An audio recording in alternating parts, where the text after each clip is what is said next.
Welcome to Board Gamers Anonymous, the podcast about board gamers and the insane fun we have at the table together. This is Chris. Hey, and this is Anthony.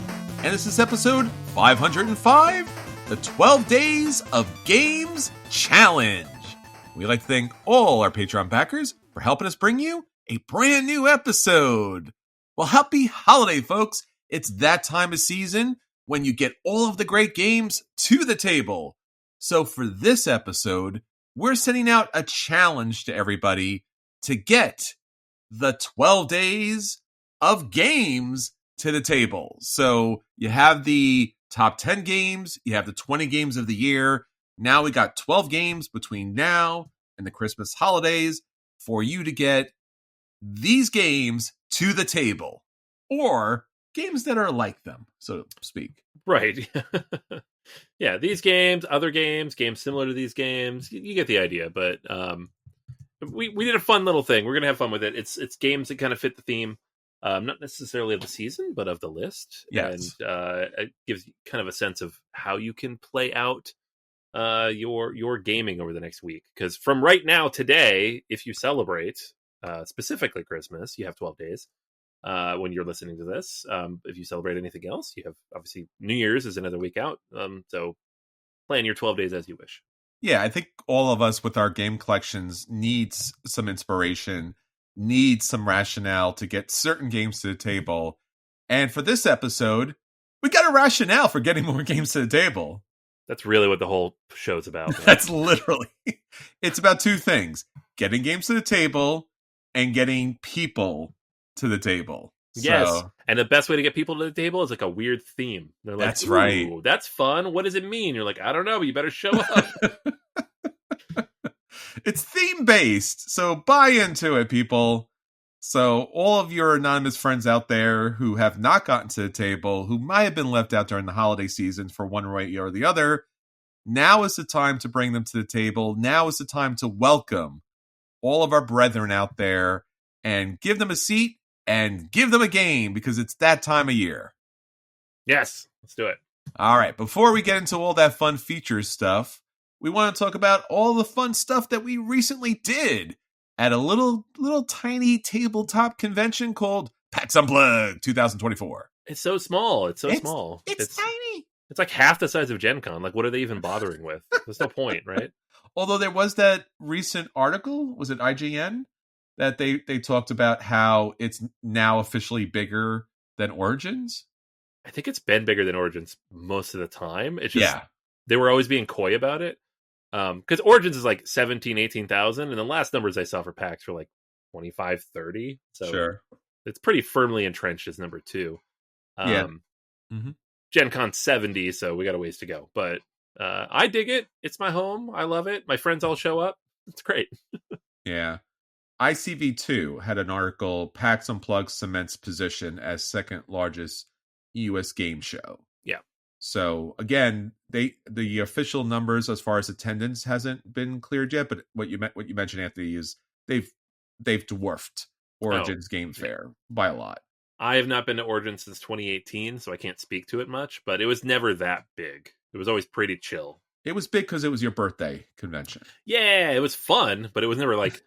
I never felt pressed. Like, you go to PAX like Saturday, it feels like a Gen Con day. It does. It's really tight. It's really pressed. There's nowhere to sit. Mm-hmm. You got to walk a few miles if you want some food. It's true. You never ever had that at Origins, which was part of the charm of that show. It's not that busy, but it's 5 days. The best 5 days of gaming, Anthony. Yeah, best 3.25 days of gaming. depending how you play it. The 5 days. I love the 5 days because the Wednesday, nothing's happening on the Wednesday. You can't do anything on the Wednesday. I think the Wednesday is just a day where like people should, like, it's a meeting place. Yeah. It's just as if it was a thinly sketched out theme for a podcast feature where it just gave you an excuse to play 12 games. So for, Origins, it's like, we're the best 5 days. So then the gamer tells their family, hey, I need to be there for 5 days because it's 5 days of gaming. That's true. But I was always there for 5 days. Yes. Despite the fact that there was really only 3.5 days. Because it wasn't open on Wednesday. Yeah, no, it's setup day. And every convention has 5 days because they have setup day. It's true. we watched Setup Day over in the media booth, and like the quality of the driving of all the forklifts was incredible. Right. Me and Will were watching from like the top window in the media area, and we're like, this is like, and then like random cars coming in and stuff, and it was just like, this is it. No, It's like being in a NASCAR race and rooting for the crash. I know. I mean, people were incredible. Like, I mean that in the best way possible. Like, it's all good stuff. Yeah. So, so I mean, we've experienced it. It's been huge. It's been great. And next year they're moving it earlier. Yeah, it's weird. We still don't know 100% why, but they are moving it up by about 3 weeks. It's going to be mid-November, the weekend before Thanksgiving, which is like the 23rd. And we realized this. You sent me a message that is the same weekend as the Philadelphia Marathon. And the Philadelphia Marathon is a decent-sized marathon that does close down most of the city streets for about 8 hours. So, not sure what that's going to do. I would say, like, if you're planning on coming next year and you stay in hotels, maybe book it sooner than later. That's what I've been hearing. Because the marathon invites go out pretty soon. It's like early in the year, and those people will book the hotels as well. They come from all over. And you won't be able to stay anywhere, or you're going to be staying at the airport, which is 9 miles away. So, and that was similar to the first year, right? There was the marathon when we came out the first year? Yeah, there was, but it was a smaller show. Like that first year was like maybe like 15,000. It wasn't that crowded. It was a lot smaller. It was only like half the hall. It's a much bigger show now. So it won't affect me. I can take the bus in, but for all of our listeners out there who fly in from elsewhere, plan early if you're going to come next year. Agreed. I think so. I think it's necessary. And again, we've talked to, endless numbers of people at the convention, and the word was across the board, like everyone loved it. Everyone was happy. The way that they expanded things, the first look hall being upstairs on the fourth floor. Oh my gosh.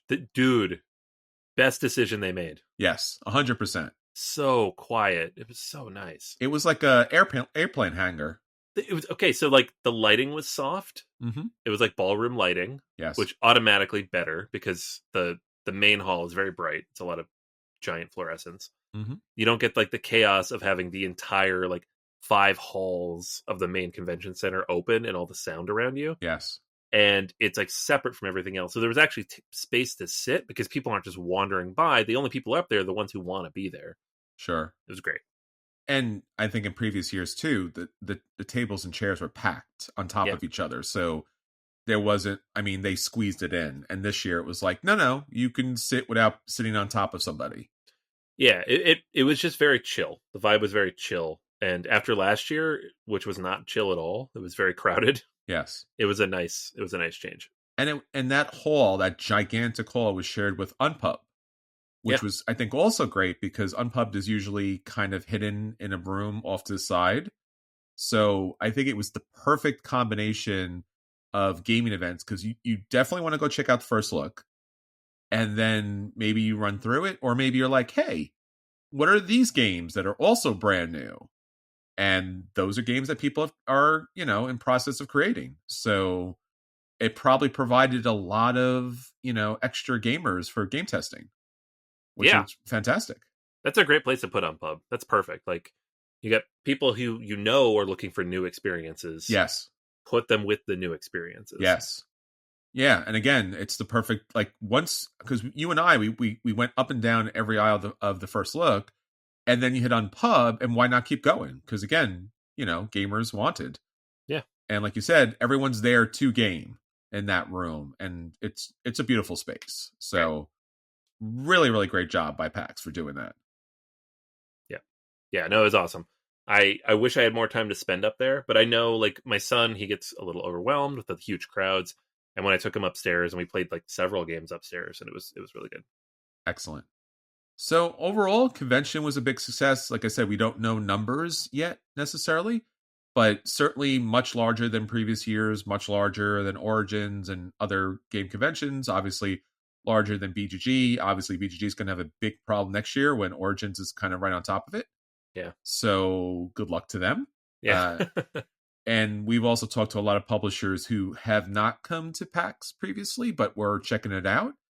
And they also did say that they would be coming because I think just across the board, this was the year that like made the impression that like this is absolutely positively the place that you need to be. And goodness only knows, like at this point, maybe, PAX has multiple, video game conventions across the country that does have tabletop gaming, but maybe there's another PAX Unplugged somewhere else in the future. Yeah. At another point. Another one on the West Coast or something. Yeah.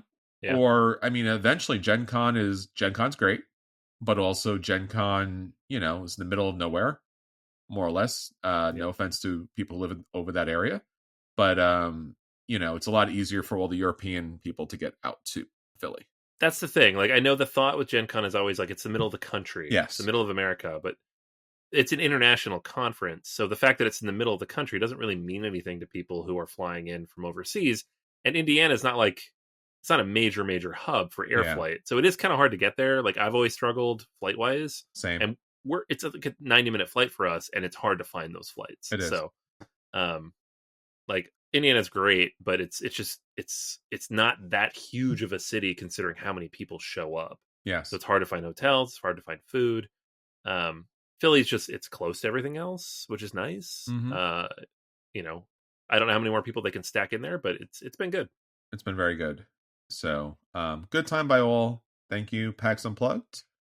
But Anthony, other than gaming and other than all the incredible vendors that we saw there, we did a couple things ourselves. Yeah, I mean, the bulk of our weekend was getting all the people together and having 2 amazing panels. We were educating, bro. We were educating, bro.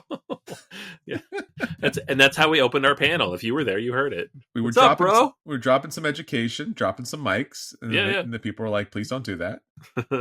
Yeah, the guy pops in. He's like, "Never again, never again." Like the AV guy's like, no." Yeah, the AV guy was actually awesome. He's very AV guy. There's something about AV people that is just like. They're both awesome and intimidating at the same time. Like they don't put up with anything. No, he was like super chill. But every time he came in, I was like, he's about to yell at us. Yes. And he never did. He was always like, how can I help you? And I'm like, oh, you're nice. Okay, good. And that's been my experience of AV people just generally. Like they're just like, I know more about this than you do. So I will help you, but also don't mess with me, bro.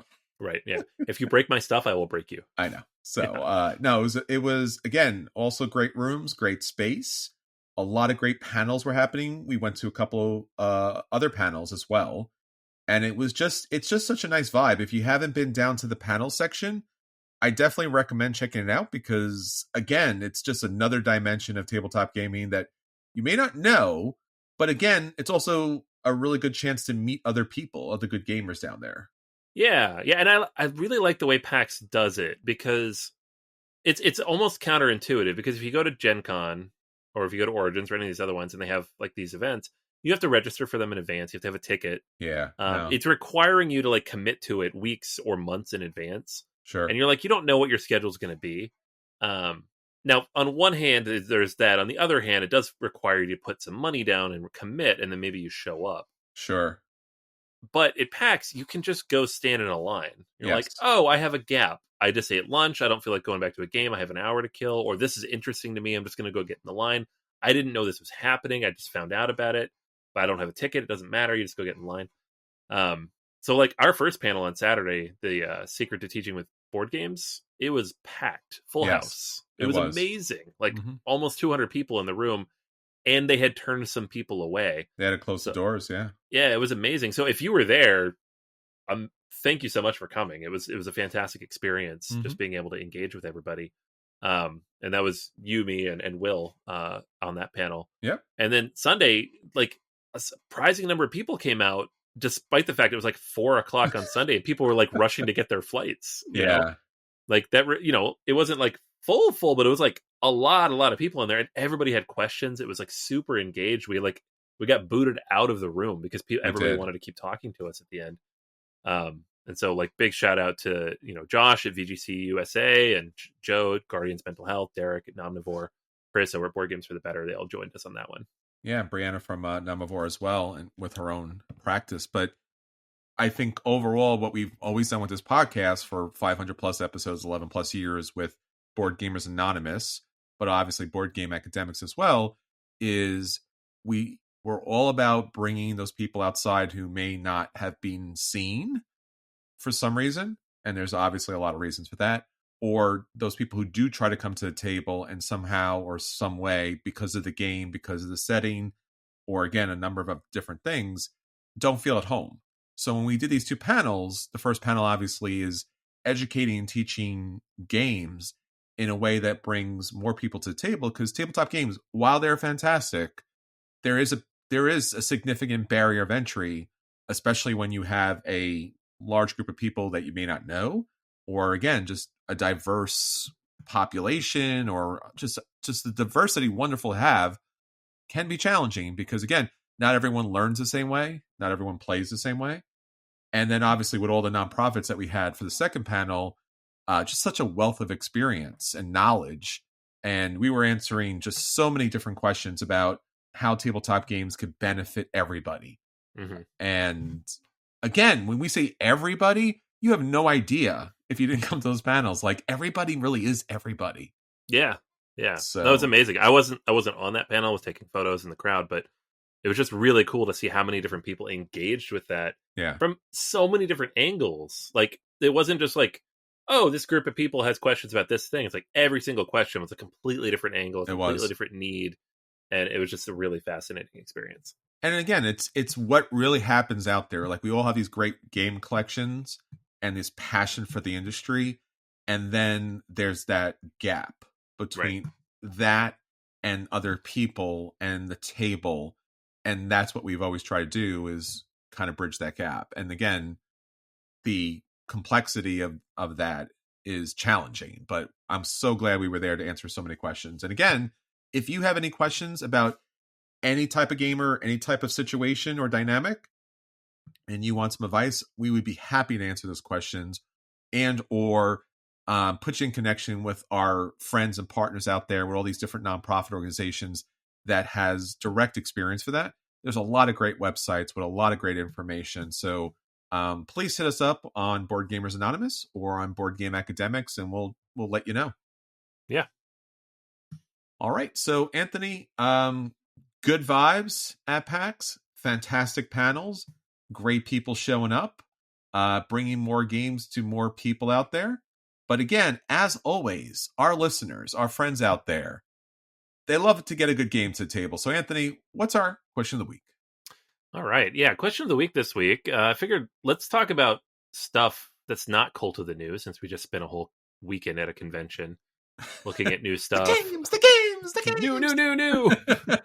Acquisition disorder overload. That's right.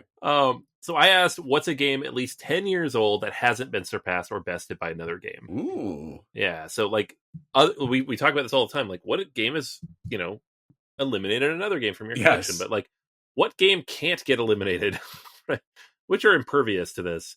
So over on the Patreon, and keep in mind, if you are a Patreon backer at any level, $2 and up, you can answer our questions on Patreon or in the Discord, and you will be entered into the contest as we run it. We are running our contest this week, so we will be picking a winner from this list right now at the end of this section, who will receive a game from our big giant prize list. So question of the week this week, answers. We have David says, El Grande. They may be out there, but I haven't played a game that does pure area control better. Sure. I think they updated it, so it's just, instead of cube, it's meeples. That's all they did. Same game. Great. Same game. Just cubes to meeples. Yeah. Ryan says Concordia. I haven't found a game with trading in the Mediterranean that does it quite as cleanly as Concordia. 10 years old for Concordia. That makes me feel old. It's true. I had to look a couple of these up. I'm like, is that 10 years old? I'm like, oh, it is. Ugh. I remember when it came out. We were doing a podcast back then. We were. So they were old. Like, hey, this new game, Concordia, you think it'll last? Like, maybe it's probably going to last. Probably. Dang it, Ryan. Why you do that? John says a couple more games that I remember coming out. Abyss and Innovation. Yeah. So Abyss, great production and satisfying gameplay. Innovation, savage, but love it. You guys play some cards, man, if you're innovating. That's all I'm saying. Yeah. And Abyss, Look, there's been some amazing, outstanding, crushing artwork on tabletop board game covers, but Abyss still owns that. Yeah, Abyss is up there. It's there, man. It's just the face in the dark waters and nothing else on that cover. It's so pretty. Like it literally, like the gameplay is fine. It's a perfectly fine game, but it holds up the most because of the artwork. It's a baller move, man. It just is. Yeah. All right. Robert says it's on the edge of 10 years, and it is. It's not quite 10. It's very close. But Orleans, it's still on my shelf as a great bag builder. I enjoy that it combines something that is random within a euro, and the art is really nice. Amazing bag builder. Love this game to no end. Like it's classic. Michael says Robo Rally, so this is like 30 years old. Oh, sure. And Michael specifically says I bought the 94 version in 94 at Gen Con. It's gone through some changes, but the basic mechanism has not changed. There are other games that use programming a series of moves, but Robo Rally does it the best. Yeah, I think when you go to a game convention and you see a game that you've played at the tabletop blown up to like mega levels where it's like on the convention floor, and I'm just like, then you know that game is forever. Like it's transcended. Literally, it's transcended. Yeah, and it's a funny thing because like I always think I'm gonna like the programming mechanism. In most games, I don't. But Robo Rally is a classic. Mm-hmm. It always works. Yeah, they had a recent, I think, Transformers version of it came out. Oh, really? Interesting. Yeah. I have not played that. Okay, Scott says Brass, which sure that game is more than 10 years old. But then Scott says it's the number one game for a reason, and I would say Brass Birmingham is the number one game, and that is not 10 years old. So shot fired. Yeah, so thanks for backing, Scott. We appreciate your support. Yeah. But no, seriously, Brass is an amazing system, and whichever version you're talking about, it definitely holds up. It's still surprising to this day that game is the number one game of all time, and I mean no smoke against that game. It's just I played the original. And nobody knew about that. I mean, they did. I mean, it's a classic game in its own right. But not number one. It wasn't seen as number one. No, it was top 100, but like 80s, you know. Yeah, like it got a little bit of a glow up, and it's just the number one game of all time. And again, the mechanics are still the same relatively. Yeah, it shows you though how much a small tweak can impact the game, because that small tweak makes the game a lot better. Yeah, and I think there's a future list. I mean, Brass Birmingham especially, we've talked about this for a decade now, obviously at this point, where like games get re-innovated or they get a deluxe version and stuff like that, but there has never been anything like what Brass Birmingham has done. Right. There's not been anything that's come close to that. Oh no, not at all. Yeah. So all right, and then last one here on the Patreon, we got Drew saying 19 years old and still in my top 10, Twilight Struggle. Thematically and mechanically a fantastic experience. Looking forward to the art update. Yeah, absolutely. And that might blow up too, because that was a number one for quite some time. Yeah. And it's it's been GMT, so the art has always been like, it's fine. It's GMT art. It's fine. It's like splatter art. It's not splatter art. It's in between. It's better than splatter art. Well, no, I'm saying because splatter has its own kind of art, right? Like that's true. It's like a house style. Yeah, splatter and GMT are their own thing, right? Until I guess splatter did their thing with Lucky Duck for Big fancy game. Yeah, I saw that like the Thursday of the convention before you guys got there. Sure, I was sitting in the room prepping our presentation for Saturday. And the Lucky Duck Games guy was there with Shut Up and Sit Down, and they were playing that version of the game. I was just like kind of craning my head over them, like, oh yeah, it looks cool. That's a big box, though. I don't like how big that box is. I had that, again, not to go down this tangent, but like I had that thought at one point, like when games first started getting like upgraded components and stuff like that, or like you were doing that to upgrade your own games, it didn't feel like the original game. Yes. Yeah. And that game in particular, there is a serious vibe with the game. Yes. That I think it's going to lose with the fancy version. That's 100% what I'm saying. So yeah, you can critique and criticize the house style, but I think there's something valuable in that. Like it fits, like it works. It's meant to be there. Yeah. It's different for every game, because we just talked about Brass. That game is better because it's actually visually compelling now. Sure. The old version was so not. So it depends. The components were problematic on that game too. It wasn't just artwork. Like it was, Right. yeah. All right. So that's everybody on the Patreon. Thank you again, everybody who responded. Lots of good people this week. Chris, which of these games do you think holds up the best? And that's going to be our winner this week. So we're talking 10 years, right? 10 years. These are all 10 plus years. Which one has not been surpassed in any way? El Grande, Concordia, Abyss, Innovation, Orleans, Robo Rally, Brass, or Twilight Struggle. I'm going to say Concordia. Okay. Because I think the only thing they've changed is the cover of the box. And again, I think it was a very ugly, pretty box, even back in the day. Yeah. But in 10 years, again, there's been expansions and stuff, but they haven't changed the game. The other games have changed in a number of different aspects. Right. And like different versions come out in different ways. Yeah. Like even Orleans is better than Altiplano, but there is Altiplano that came Yeah. out. Concordia is Concordia. And even the new version of Concordia, Venus, is still Concordia. Yeah, Matt Gertz was like, this is what it is, and it hasn't changed. Yep. It hasn't gone through a reboot or a refresh or a different version of it, or it hasn't changed the artwork interiorly. Like I said, the box changed slightly, but that's about it.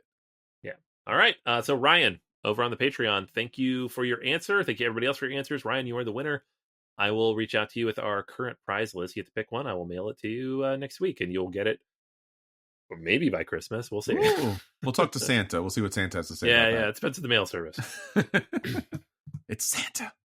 Yeah. It's not UPS. It's Santa. It's Santa service, man. Santa service. It's reindeer driven. United Postal Santa. That's what I'm saying. Dude, if you don't believe, you don't receive, okay? That's true. All right. Awesome. Thanks, everybody, for your support. Absolutely. And again, hit us up on all the social medias so that we can hear your answers and support. And again, once and always, our Patreon backers for helping us keep this podcast going. All right, Anthony, so that's everything that's going on with our friends out there. Let's talk about the games that we want to hit the table. Let's talk about our acquisition disorders. All right. So mine is a little bit of a cheat because I already paid for it, but enough people are fighting to get it that I think it's worth talking about. And that's the War of the Ring, the 2 Decades limited edition.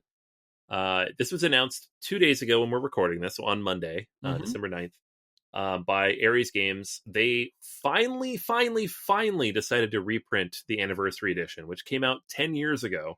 And if you want a copy now, it's about $3,000 on eBay. Wow. So I was not going to get that. I have the anniversary editions of both expansion sets. One of them has both 2 expansions in it. So I have all the expansion stuff upgraded. And what these are is like big fancy boxes with painted miniatures, hardcover bound rule books, upgraded cards, a bunch of fancy stuff. It's fancy and it's big. The boards are bigger. So this has been my grail, my singular grail game for about 10 years. Sure. Because before we just did our top 100, War of the Ring was my number 1 game for 10 years. So it's something I've always wanted. It's something I was never going to spend that kind of money for. And they announced like, hey, we're bringing it back. It's updated. It's got a new subtitle, but otherwise it's the same. And I was like, I have to get this game. So at 10 a.m. today, when we're recording this on December 11th, I refreshed my browser 47 times. And I was one of the lucky few who got through. Most people struggled and or never got through. The website's still not working 12 hours later when we're recording this. Sure. So hopefully if you're listening to this, you get through or have gotten through. They're not sold out yet by all accounts. It's just the website just can't handle it at all. Sure. But they only made 2,500 more of these, which is what they made 10 years ago. So it's very limited. I feel like Ares maybe doesn't understand the current vibe of the board game industry and that people are pretty primed to spend this kind of money on deluxe editions of games and do it all the time on Kickstarter, which wasn't really a thing 10 years ago when they did this last time. So the demand is much higher. Sure. What it is, though, like if you're not familiar with this, it's War of the Ring, which you've heard me talk about a billion times. I'm not going to go over that again, but you can get the 2 Decades limited edition, which is $500, and it's just the deluxe version of the base game. That's what I backed because that's what I needed.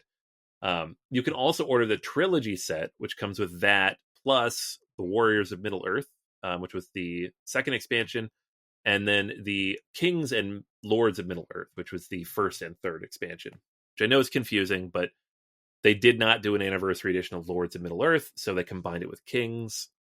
I already had Warriors and Kings and Lords, so I just backed the main box. And those are like $190 and $200 each. You can also back just the rules and strategy guide if you want, like the fancy rules. They did this a few years ago. I have that from when they did it, like 5 years ago. You can also back just the cards. If you want to have a backup set of cards, you can get the limited edition cards, and they come at fancy tin. And you can back the strategy guide, which is something they released before. It's like a slipcase. It comes with the rule book and the strategy guide. They've updated the strategy guide with the Kings of Middle Earth in it, which was not in there before, because when they did this before, that had not come out yet. So all this stuff went up earlier. Most of it was hard to get. And I wish you all luck. I don't know how many people want this. It is a lot of money. Like if you want all three things, it is $850 plus shipping. So like $925. Sure. That's a lot of money. So I don't know who's backing that, but it seems like a lot of people want it. So it's the ultimate fantastic top of the line version of my favorite game of all time. So I had to find the budget for it, even though it didn't exist.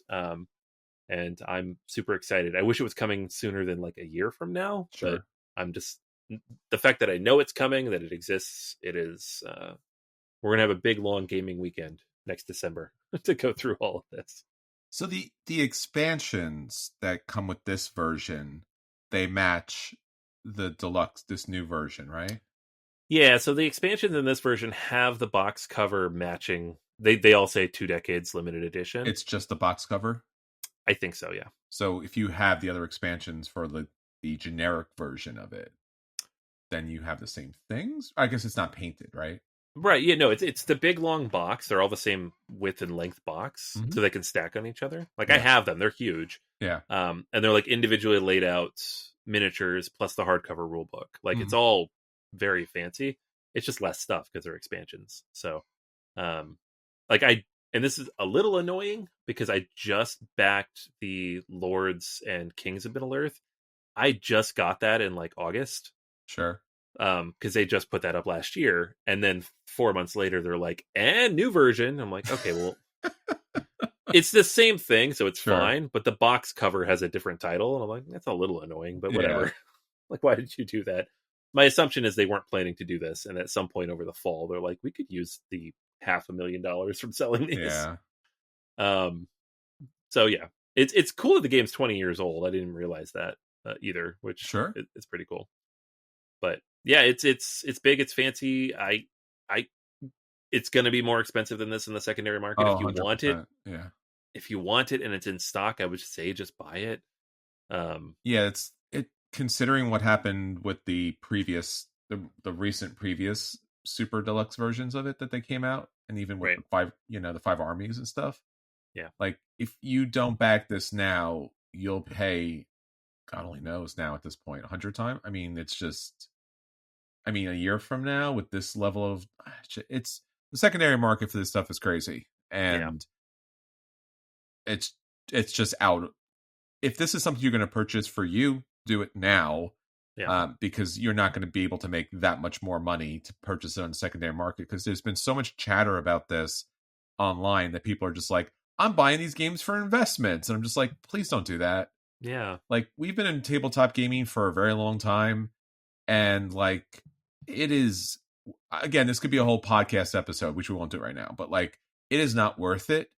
And it's also detrimental to everybody else because people do want to play these things. Again, if you want to be a collector, it's 100% valid, but don't buy 5 copies of a thing to sell it online. And again, I get it, but also it's rough. It's rough for you. It's a risk for you for sure. And we've had friends who've done this and like, it just doesn't work out long term. Like, yeah.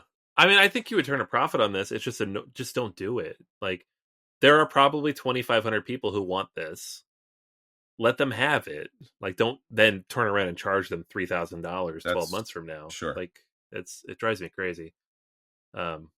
I feel very fortunate I got through. It only took me 15 minutes this morning. I know some people have been on here all day, Yeah. and I'm sorry to those people. Sure. I was vaguely annoyed until I looked at the forums 3 hours later. I'm like, oh, this is a whole thing. I'm sorry.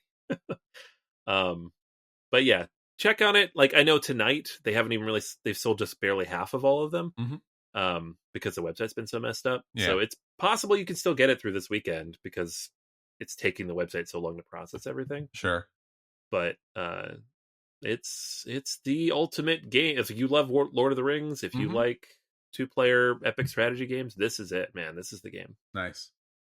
Very nice. Looking forward to it. For my acquisition disorder, just a little bit less money. Our friends at Board and Dice, they currently have a Kickstarter.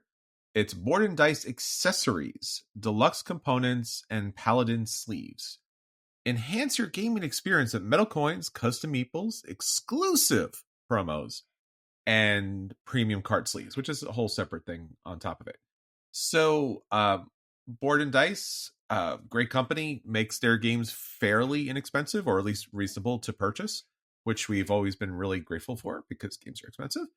And recently, they've really upped their game. Like, they recognize that the vast majority of their games were variations of green and beige and just kind of blend together along with their titles. And recently, they've just stepped it up. The artwork has been next level. The components have been great. And I guess they've decided, like, hey, they've had some promo stuff that's been out there, and their recent releases have just blown up. So they want to provide opportunities to get like next level components and stuff. So this is a pretty cool campaign on Kickstarter because first and foremost, up Barcelona. We've talked about Barcelona. It was one of our highlights of the year for sure. It's on my top 100. I don't know, Anthony. Is it on your top 100? Yes. Okay. And they're offering new scoring tiles, new corner buildings. Again, a whole bunch of new tiles. And what's really cool about it is not only offering new tiles and new buildings and stuff. Again, if you've played the game, it's all about city building, and it's a beautiful city. Barcelona's amazing. But also they're offering upgraded wooden components to go along with the game so that there'll be people, and there's a whole bunch of extra stuff that comes along with the game. So promos, little couple expansion stuff in there, and also they have their, I guess, Barcelona folded space insert. So if you want to get an insert that goes directly for that, you can purchase that, I guess, through here from Full Space. They also have Windmill Valley. And Anthony, I have not played this yet. You've played this, right? Windmill Valley, yeah. No, it's fantastic. It's the designer of Barcelona. It's very chill vibe. You're walking around. You're picking tulips. It's cute. It's fun, and it has like a very interesting action mechanism where like these two wheels turn in on each other, and that determines what actions you take, and you upgrade those throughout the game. It's fun. So there's new calendar tiles, new golden cogs. There's promos here that you probably have not gotten. New wheel enhancements, foreign tokens, and there's windmill tulips, actual components that go along with the game. And both of these have, I guess, enamel pins, which are kind of awesome. If you really love the game, these are beautiful, gorgeous pins. I wish they would just make them first player marker. So you pass around the pin at the table. And then another great game that both you and I like so much, Nuculum. So there's new acrylic Nuculum, buildings. There's new contracts. There's new half tiles, new neons, railways. Again, another amazing enamel pin. There's a Patreon set, all of these little asymmetric kind of thrown there. And then, of course, as always, there's metal coins. There's also metal achievement token stars. Again, another folded space if you want to pick that up. And then finally, a game that I'm hotly anticipating. I wish I had it. I wish I could play it. Minos, Dawn of the Bronze Age, what looks amazing. New decree cards, new vassal tiles. Again, if you've played this before, it makes a lot more sense to you if I'm saying these things out loud. But new building tiles, new progress treks. Again, as always, metal coins. Little did I know I would have more metal coins in my house that are for games than actual currency. But it's a real thing. If these were worth money, we'd be rich. They cost money. They cost a lot of money. Cost money. Yeah, they cost more than they're worth for sure. They cost more than real money. It's just like, Yeah, and then again, another insert from Full Space. On top of all of that, if you purchase, the bundles, the all-in, you also get a mystery exclusive promo for one of their games for 2025. So, again, you can, with this campaign, you could pick based upon what game you want to back. They run, let's see, I'll take a look here, 30, 40, 45, give or take. And then the all-in is only 50, 53, which is not too bad for all these promos and all the stuff together. And that's really what's really cool.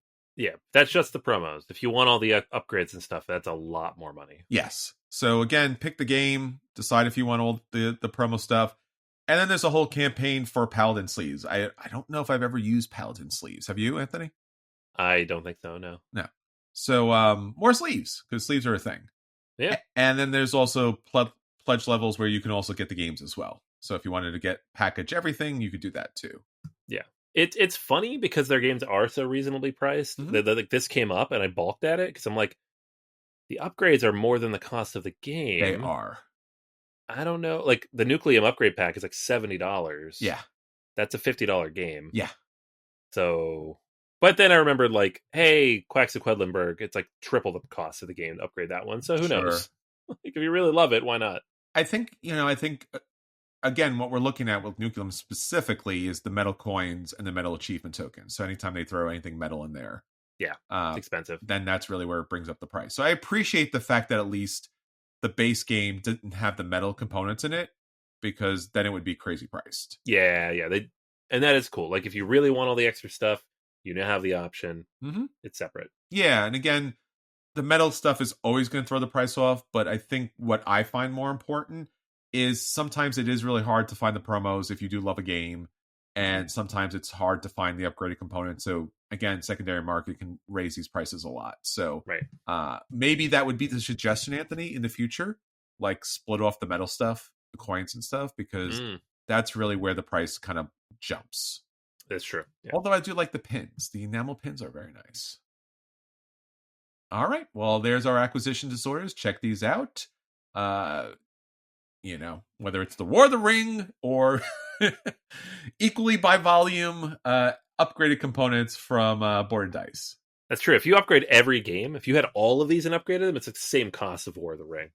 Just keep saying that to yourself, man. Just keep. I'm gonna keep saying it to myself. I'm gonna say it to my wife. I'm gonna say it to my mortgage company. Everybody's gonna hear about it. No, I would back War of the Ring in a second. I would have to get the $849 package though, because I don't have the other stuff. Ooh, yeah, that's rough. But again, that's a Grail game for me as well. So, so back stuff up and talk to Santa. Right? It's that time of year. Yeah.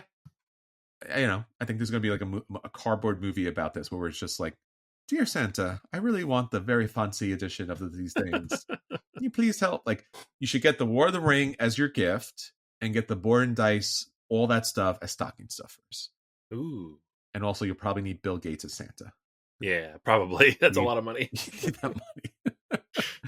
I don't know. Maybe he's a Patreon backer. It's possible. He could listen. Hey. Yeah. What's up, buddy? Hey, Bill. Hey, Bill. Got a couple things on our list. Just saying. Yeah, help us out. All right. Well, there's our acquisition disorders for the holiday season. If by chance these come around the Christmas tree, all the better. All right, Anthony, let's get on to the games that did hit the table this week. Let's talk about our At the Table. We'll let people know if those games are a buy and they should run out and pick those games up. If those games are a play and they should sit down and enjoy them. If those games are a dodge and they should avoid them. Or in fact, ho, ho, ho, you've been really bad this year, these games. They're just a lump of coal. So, Anthony, what did you play this week? Tell us about all these games. Oh, so many games. The games.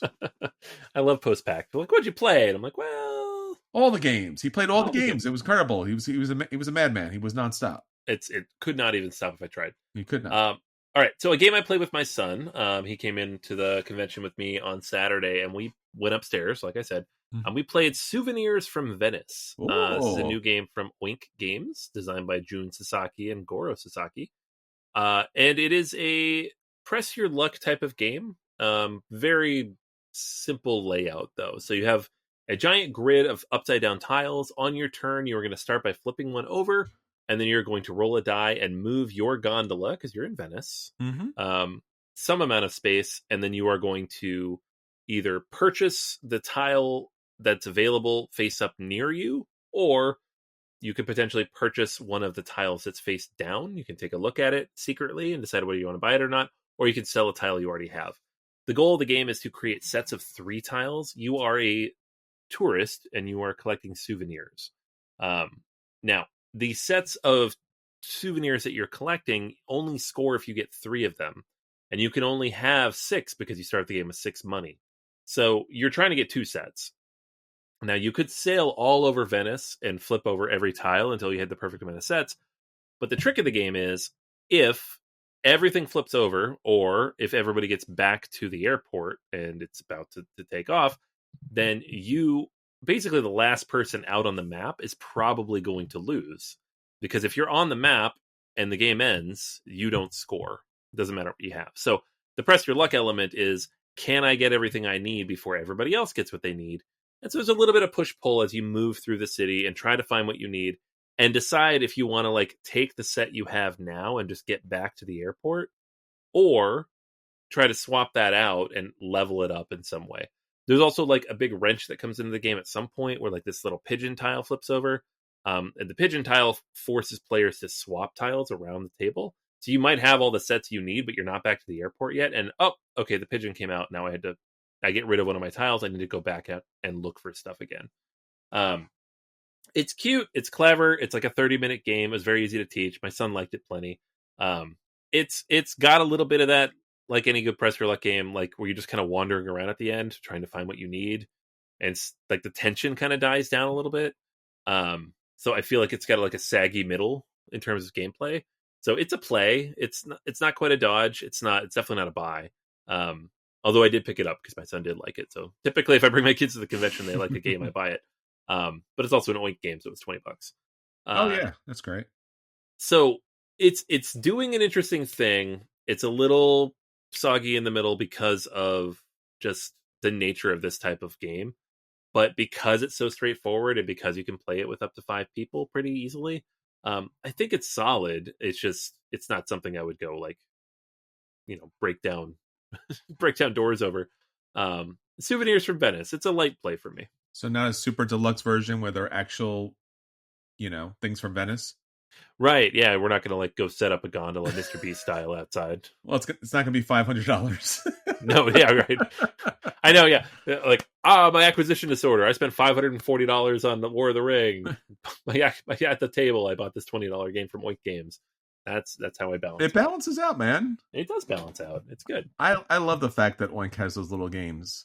Oh, they're so good. It was fun. And, they had plenty of them available. They're easy to pick up. So we played it upstairs. I went downstairs and bought it. It was fun. Very cool. Excellent. All right. Second game I want to talk about, a little bit bigger. This is something I backed on GameFound a bunch of time ago, like a year and a half ago. I don't remember. It's called Tabriz. It is a worker placement moving type of game designed by Randy Flynn. And Randy Flynn is the designer of a bunch of stuff. Cascadia being kind of the primary game that really captures my attention. And so I was like, oh, designer of Cascadia. It's a new, bigger game. I'm excited about that. And the game finally came in. It was dragged out a little bit. And it's thematically, it's you're used to this, right? It's a city in an ancient city, like an ancient Persian market city of Tabriz. Sorry, I'm trying to like wrap my brain around exactly what I'm trying to describe here, but it's a grand bazaar. You're going around, you're buying things. That's basically it. Okay. On your turn, you're going to move your meeple to somewhere on the map, and you are going to potentially take some resources, put them into your supply, or you're going to pick up some resources and swap them out for other things. As you complete these different contract cards, they're going to tuck under your main tile, and give you like additional income that comes in at some point. So it's really just like a pick up and deliver resource swapping game. Where the availability of the things you're swapping changes depending on what everybody else has done and player count and where you are on the map. It gave me Splendor vibes, but with a little more complexity to it, which is not really saying much because Splendor is not that complex. But it's really just like I'm trying to build up my resources to be able to do XYZ, and here are some ways to make that more efficient as the game goes along. And so it's interesting in that way. I set it up, I learned it. It's very pretty. The production's very nice, especially I have the game found versions. You got like the metal coins and all the fancy stuff. There's like several different types of contracts, so depending on what level you want to do, and they're in a dex, so it's not all face up. So you're choosing what you want to pull, and you're trying to complete those. There's like variable setup for the board, like each of these different types of tiles that go out, like where you can swap different things out. They vary based on player count. They vary based on just what you draw and place on the board.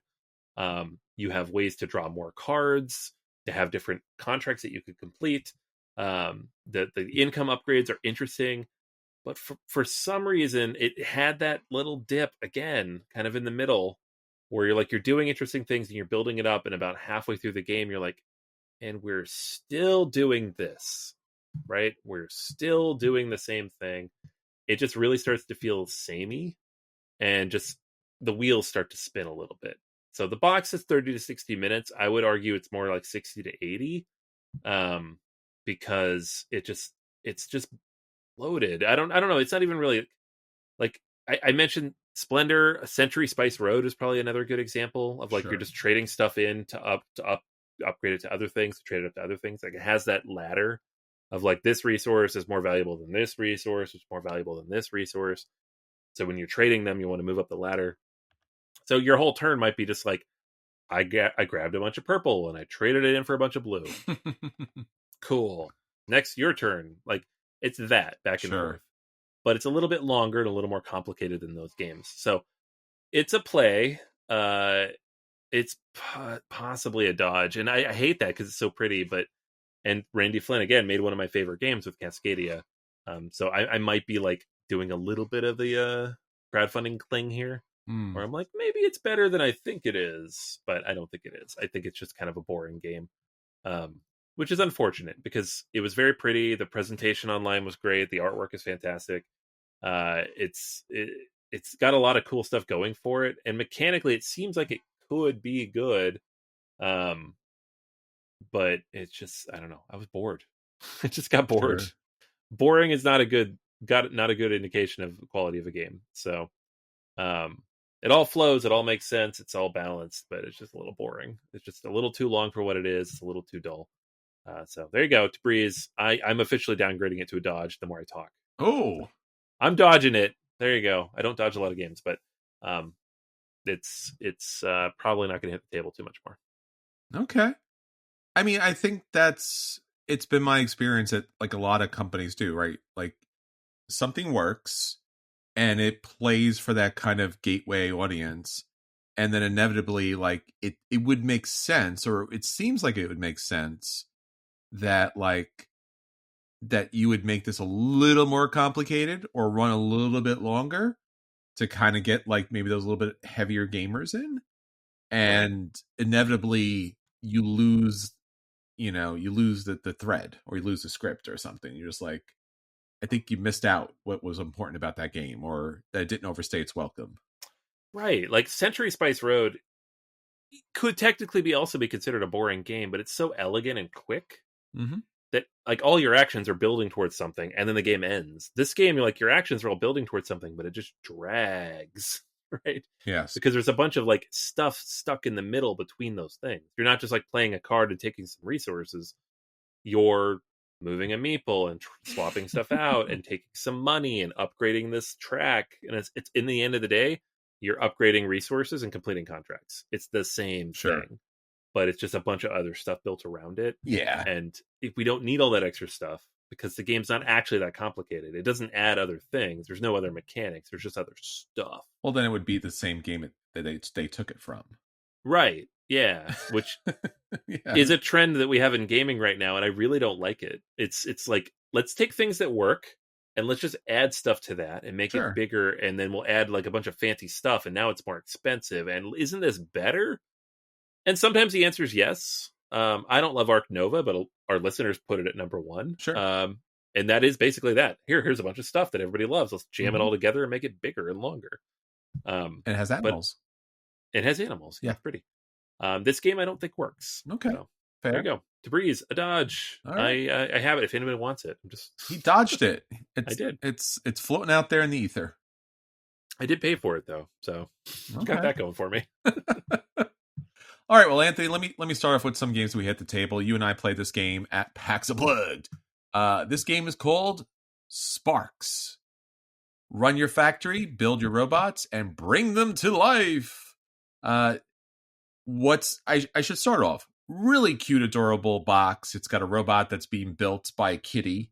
And so you kind of look at the box, you're like, oh, that's cute and weird and different and odd. And it's a kitty with goggles. You forgot the goggles. It's yeah, I guess. Like a steampunk kitty. Yeah, I mean, look, here's the thing. There's no theme to this game. No, there's not, but it's really funny artwork. And what was really funny at one point, like we're sitting down and playing it, and I'm going through the rule book, and I'm just like, there's got to be a story here. Like, because again, it's anthropomorphic animals that are building robots for a reason that they do not state, but they're running factory, and the artwork's great. The artwork is fantastic. Like, no fault on the artwork whatsoever. It's great. And even some of the mechanics are also quite good. But basically what it comes down to with Sparks is that you're running a robot factory, and then on every turn, there's going to be an active player. As the active player, basically what you're going to do is you have your own particular player board, and then there's activation tiles on top.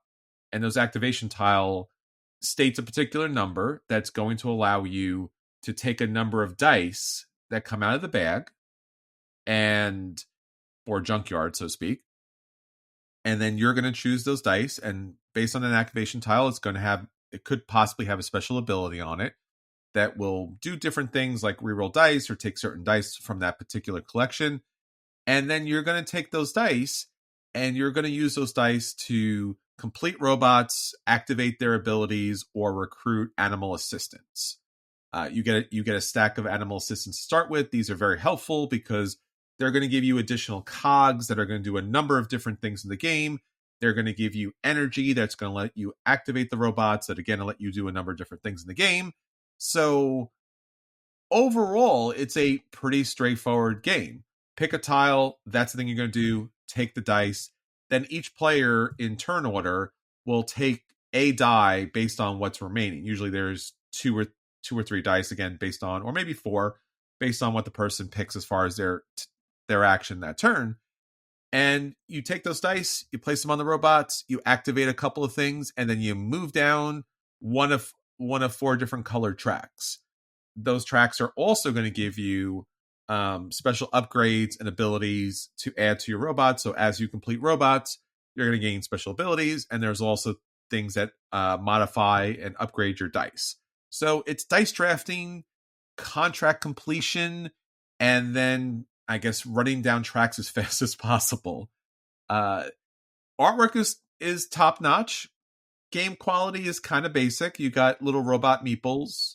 Card quality is okay. The board is okay. Nothing special, unusual to it.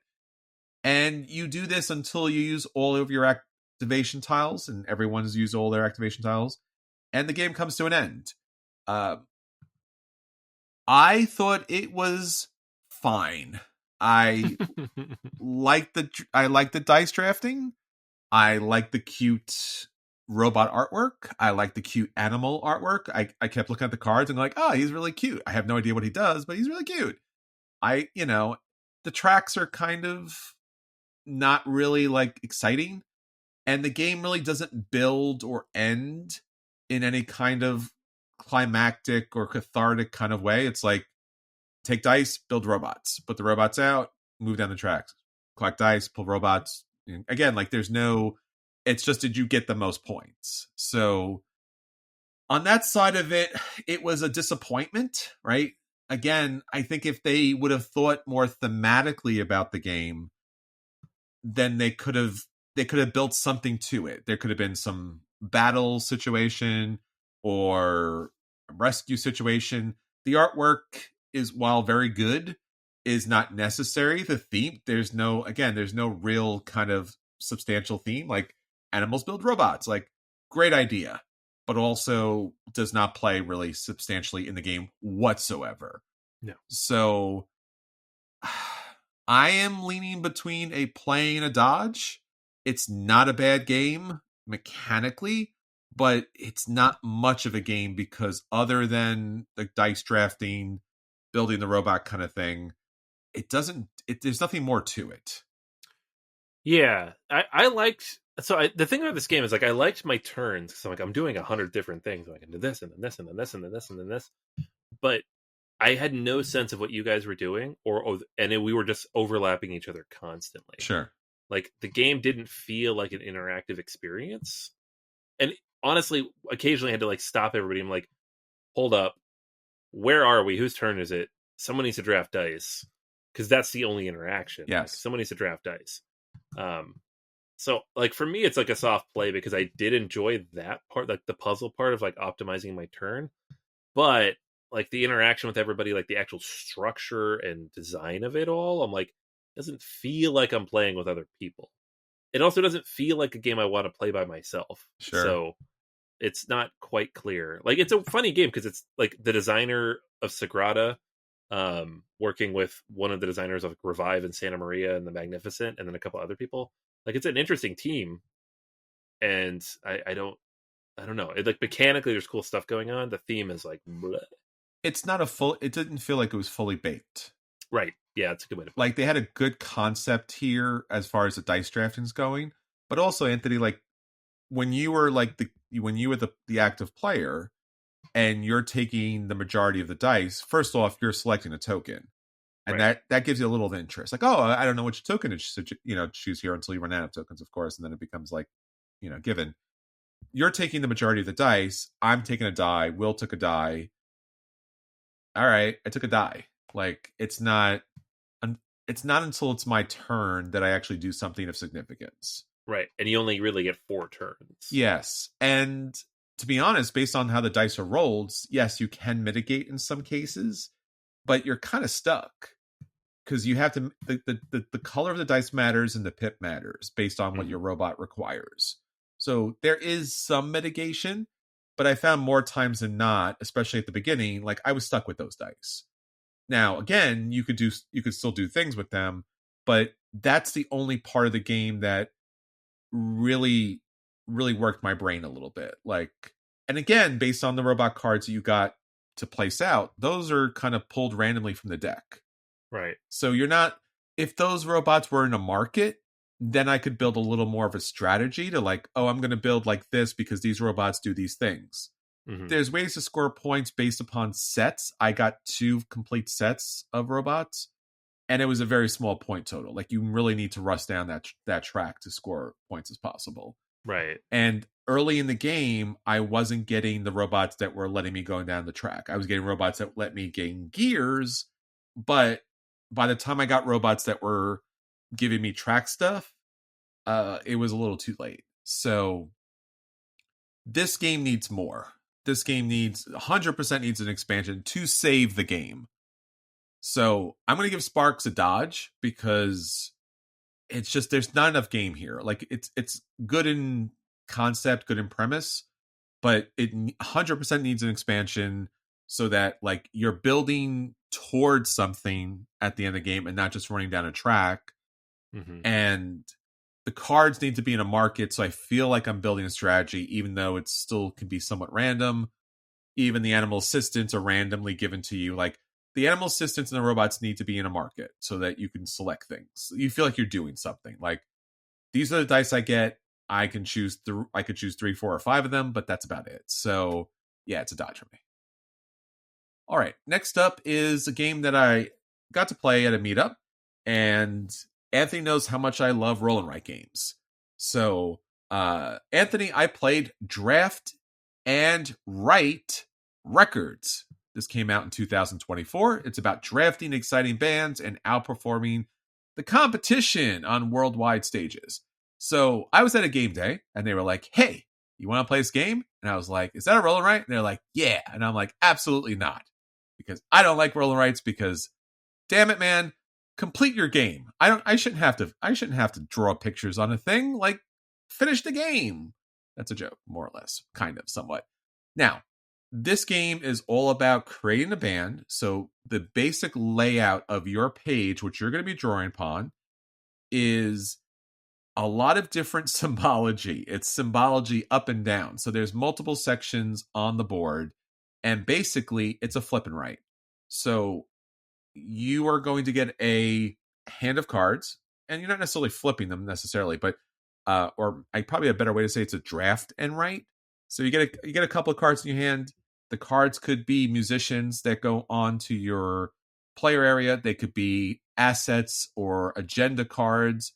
They could be scandal cards, which are just things that are going to give you an X, and obviously X's you do not want because it's going to give you negative points. And then there's also goal cards, which you're going to shoot towards, which just, again, are based upon what you're able to cross out. But primarily, you really want the crew cards. You want the musicians. Now, the challenge with the musicians is that on every card, there's going to be different symbols. The musician cards are very unique because they're going to have a record album on them. And on the record album, there's going to be 4 different symbols, including a particular number. When you assign these symbols and numbers to the sheet where the performers are playing, you're going to use different colored pencils, because if you're able to connect the symbols between the players, you're going to gain bonuses.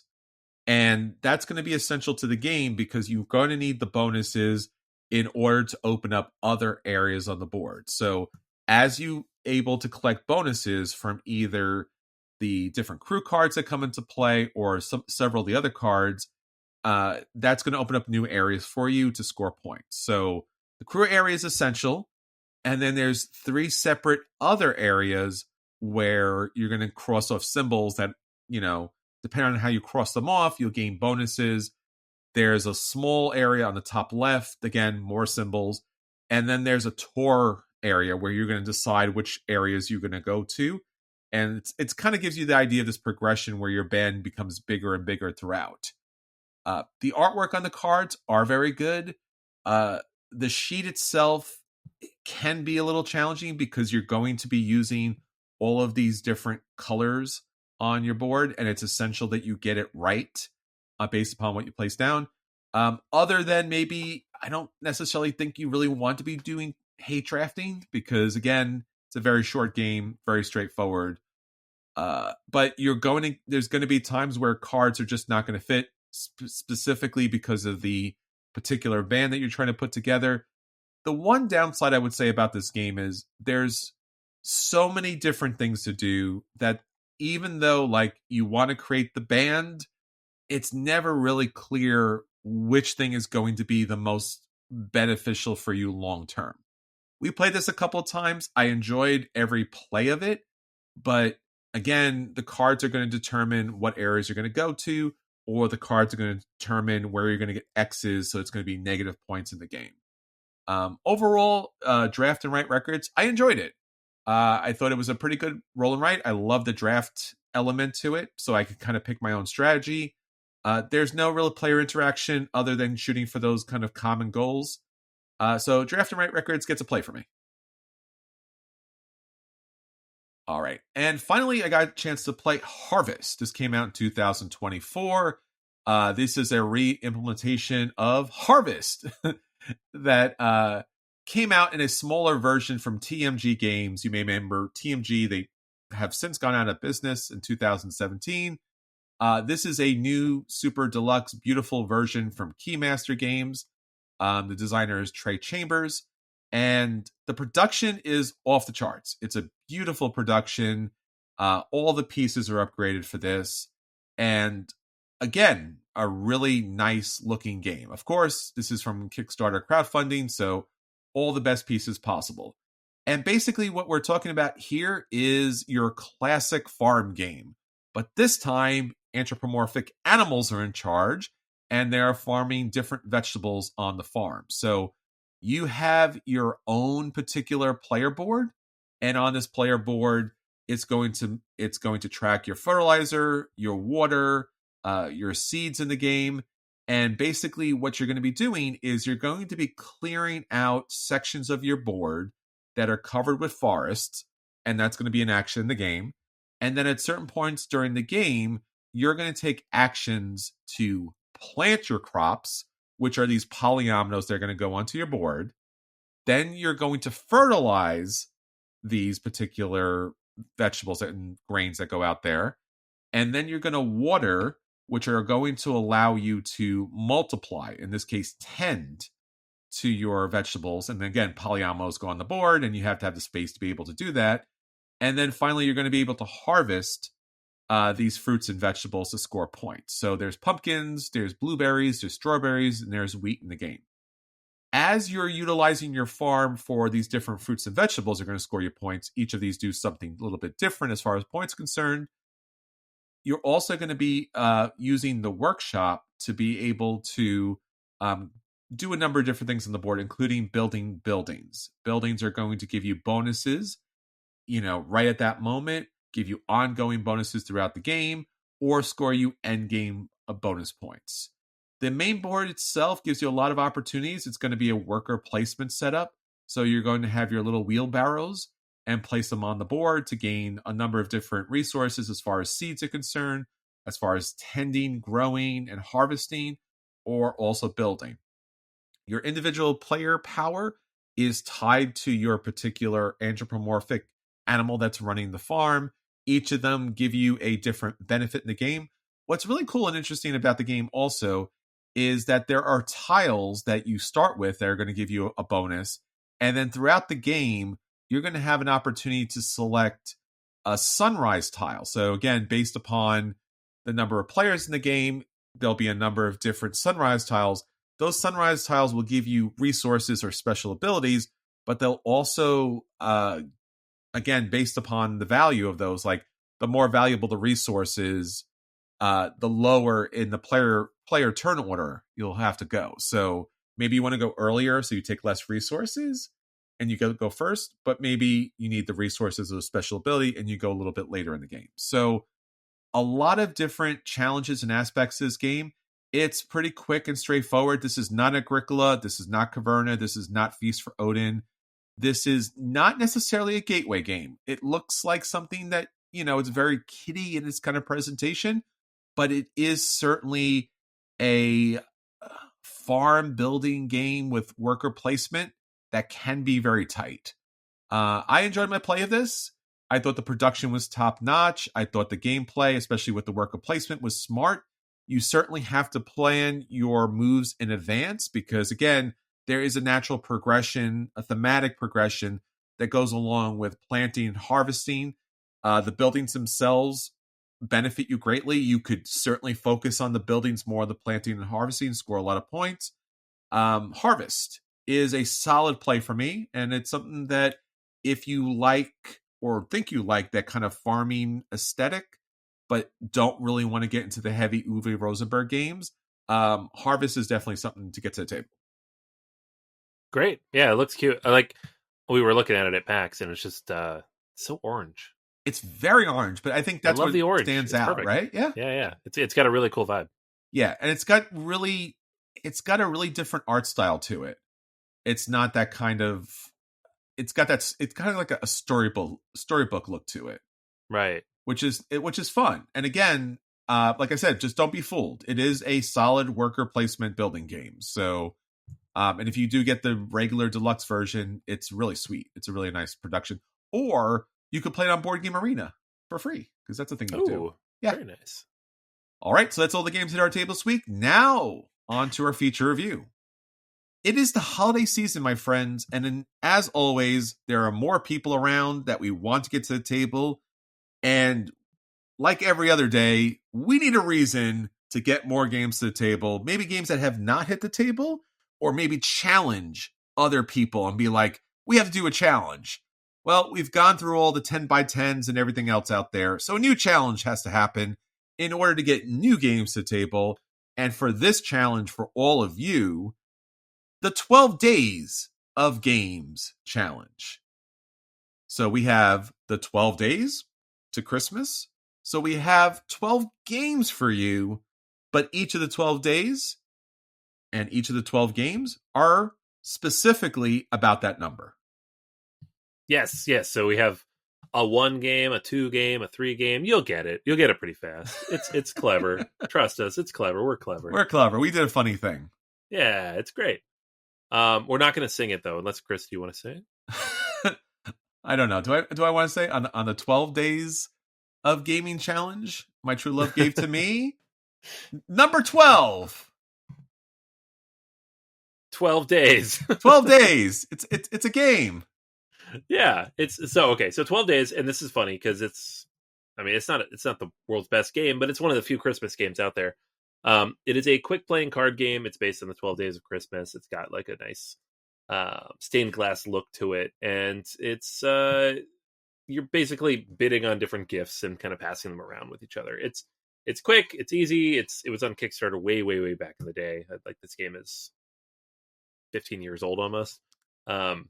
But it's perfect for 12 because it is the 12 days. 12 days. Yeah. 12 days of Christmas. All right. Number 12.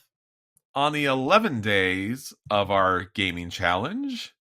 Yeah, we're going a completely opposite direction. And tip, honestly, the soccer is usually the next day on Boxing Day, on the 26th. But you can play 11 Football Manager board game. And this is from the Portal Games. It was on GameFound back in the day. It was a big old campaign, but you play as the manager of a European football league or football team. And the game had a lot of issues production-wise, but as an economic strategy game, it's very fascinating. And again, it leads perfectly into that like post-holiday soccer deluge that we get on December 26th. And on the 10th day of our gaming challenge, you get 10. It's a game called 10. There are several numbers for which there's a game, just the number, but this one's actually fairly decent.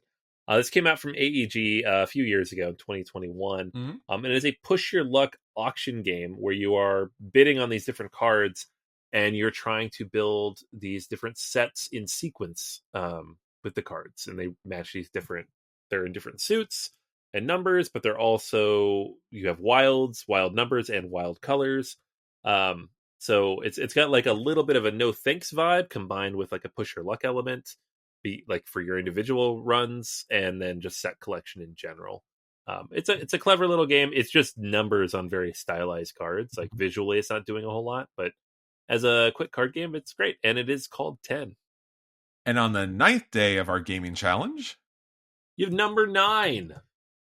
Number 9 is a puzzle game in which you stack polyominoes shaped like the numbers 0 through 9, and you are trying to get them up to different levels. So the higher level they are, the more points they are worth. If you get a number up to level 3, it is worth that number times 3. So it's a fun little puzzle. I almost said solo puzzle because I often play it solo. But you're stacking polyominoes, so it's right in your wheelhouse, Chris. You would love this. I've played it and I loved it. Oh, okay. I was being sarcastic, but I'm glad you liked it. I did. It's kind of unique as far as like the numbers are actually the number that you're trying to place. Yeah, in like a weird kind of pixel way, but it's cool. Yeah. And on the 8th day, BGA gave us, we have one of Ryan Lockett's first games, 8-Minute Empire. Came out back in 2012. This is from Red Raven Games, and you all know Ryan Lockett. He designs and he illustrates. Does that all? So it is a quick game that has the civilization exploration type of stuff. So you are exploring a tiny little map and using cards to kind of determine where you go and what resources you pick up.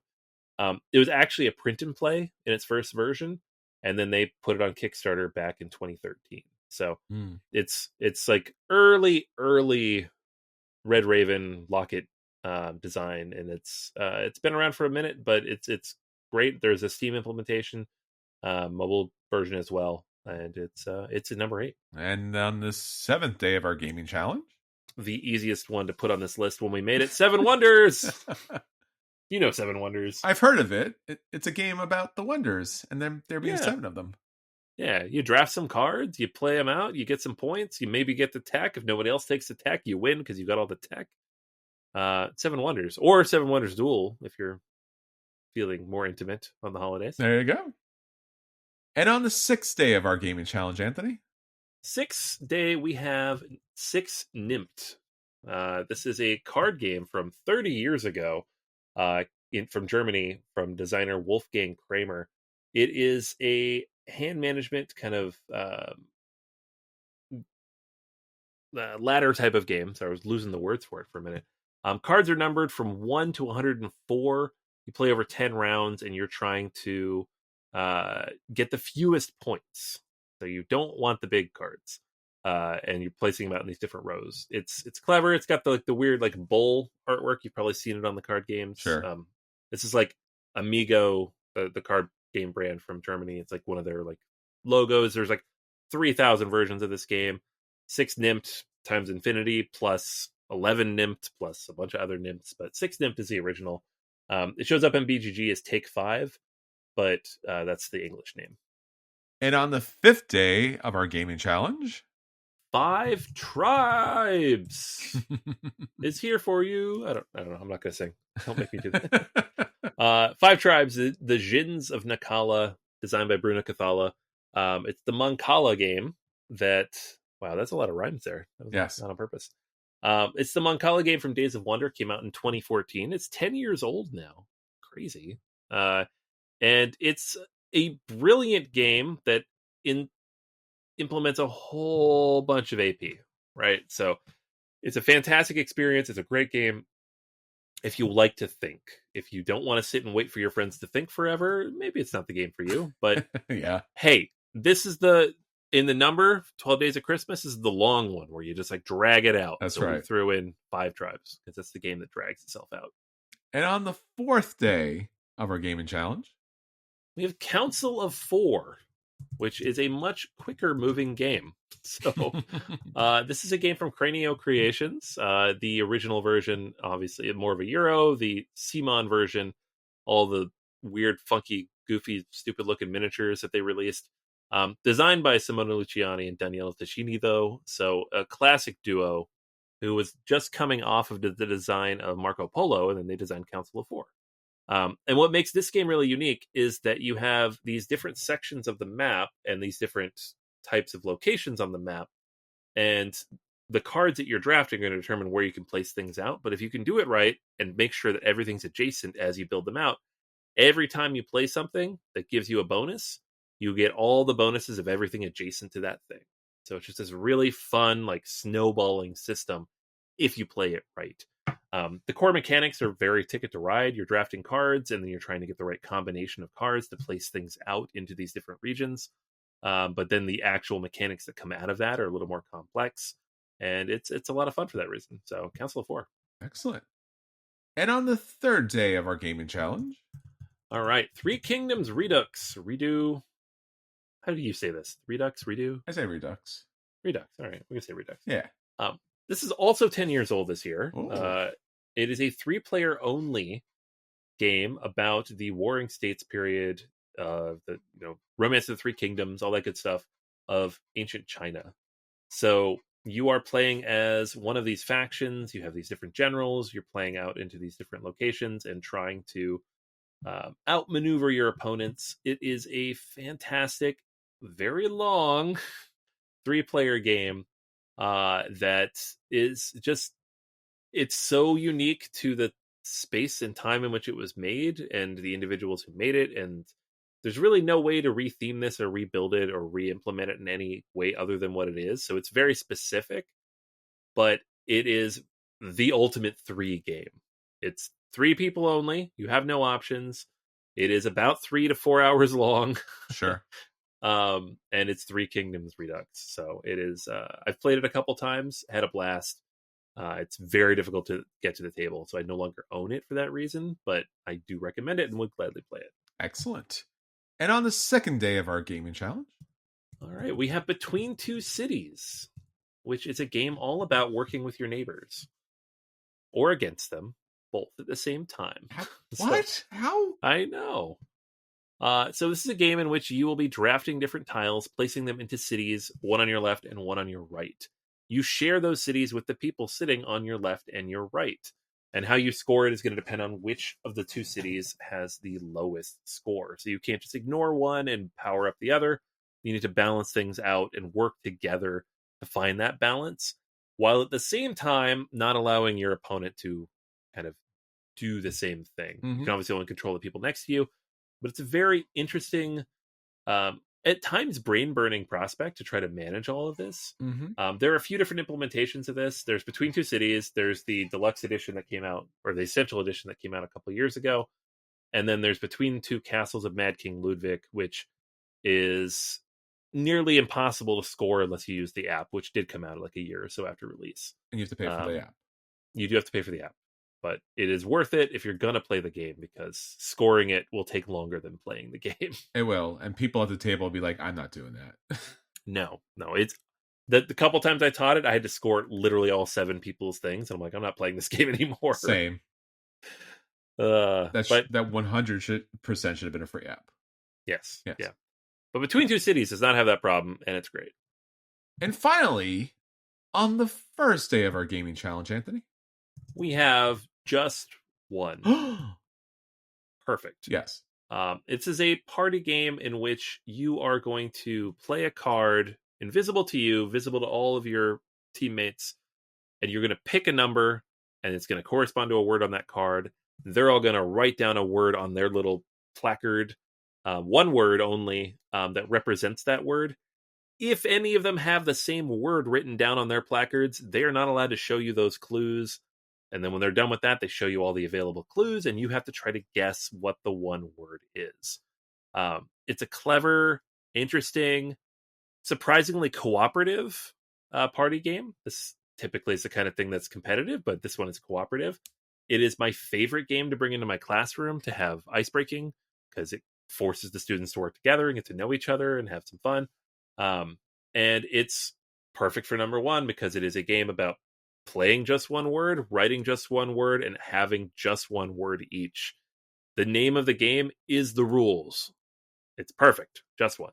Excellent. Well, there you go, everybody. The 12 Days of Gaming Challenge. It does not rhyme, but it will play. Yeah. Why don't you sing, man? Sing. All right.